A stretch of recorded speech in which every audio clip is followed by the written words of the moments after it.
Tik yan, nakuha na niya yung babae. Bakit pa niya tayo sinusundan? Sino ba siya? Anak! Wala akong pakialam. Basta patayin natin.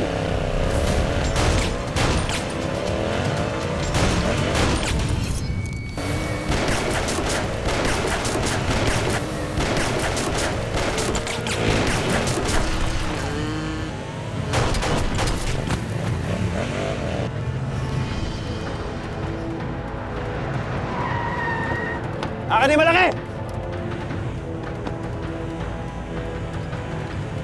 Pasok!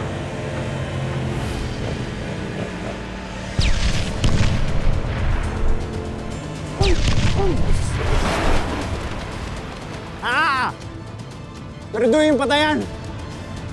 Kita tayo sa warehouse! Of course, I miss you too. Tsumechempo lang ako, William. Sana mo na, baka makahalata ang asawa.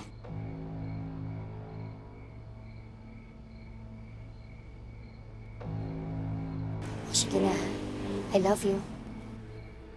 Oh, mahal, sino kausap mo? Wala yun sa charity. Kasi ang dami nga nagreklamo dahil alam mo na, mahal daw ang kuryente, kaya planning siya na mag-launch ng project para makapagpakuryente ng libre. Ah, that's good. May charity ka pala. Halika na, pasok tayo doon. Pagluluto kita. Okay. Huh?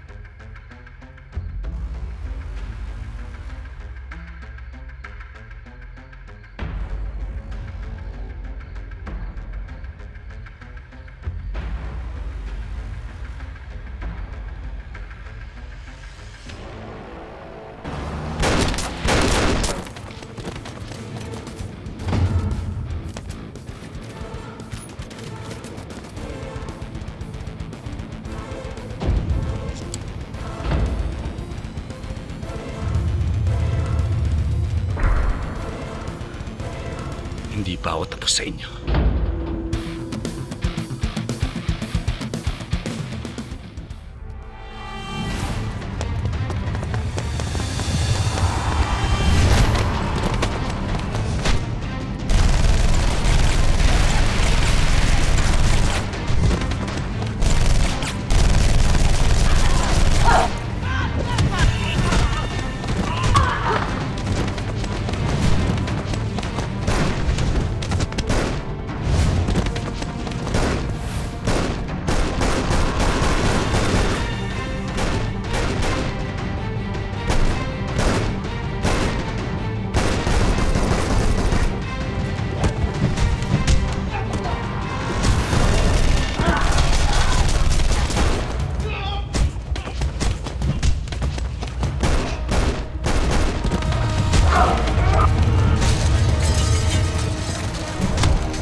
Di ko alam kung tama yung narinig ko eh. Pero,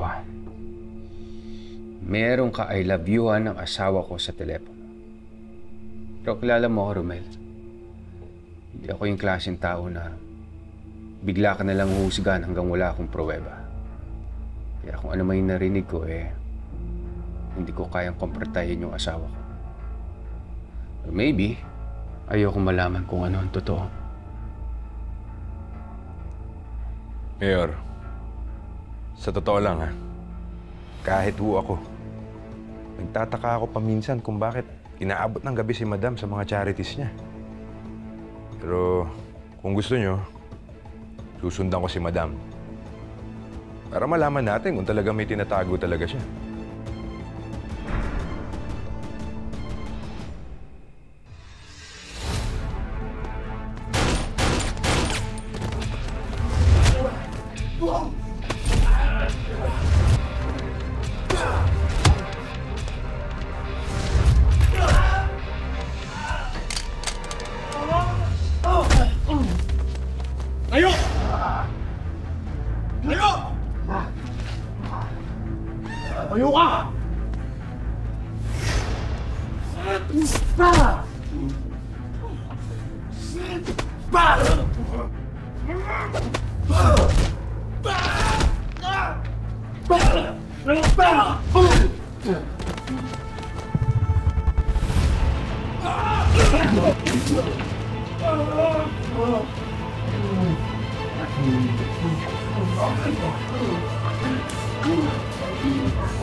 Naiintindihan mo naman ngayon kung bakit.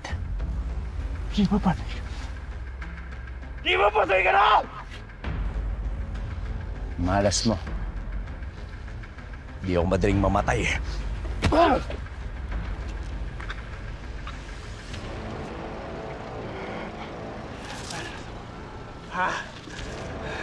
Gumaganti ka lang, eh? Ramirez mo ka. Wala akong sasabihin sa'yo, Mario. Wala akong sasabihin sa'yo.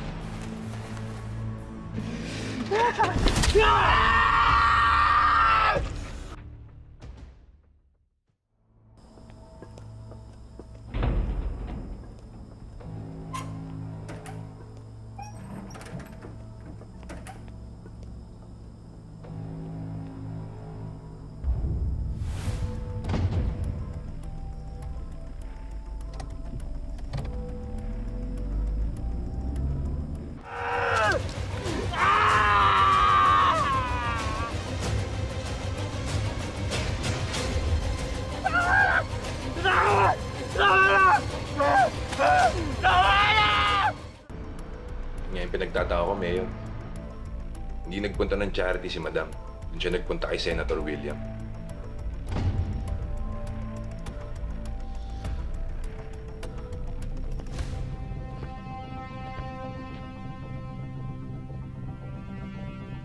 Bakit hindi niya sinabi sa akin?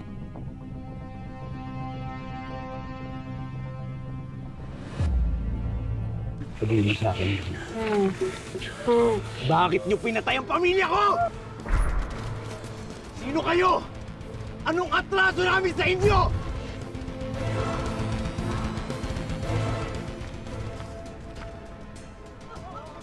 Hoy! Magnanakan! Abangan ngayong Martes. Ano sabi mo? Anong nangyari kay Jasper? Lahat nanginginig pag nakikita.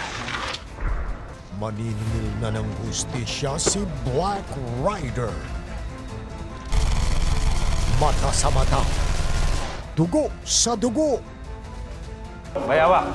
Areglado, bossing. Tatay talagang drama. Sige na po, palit na po.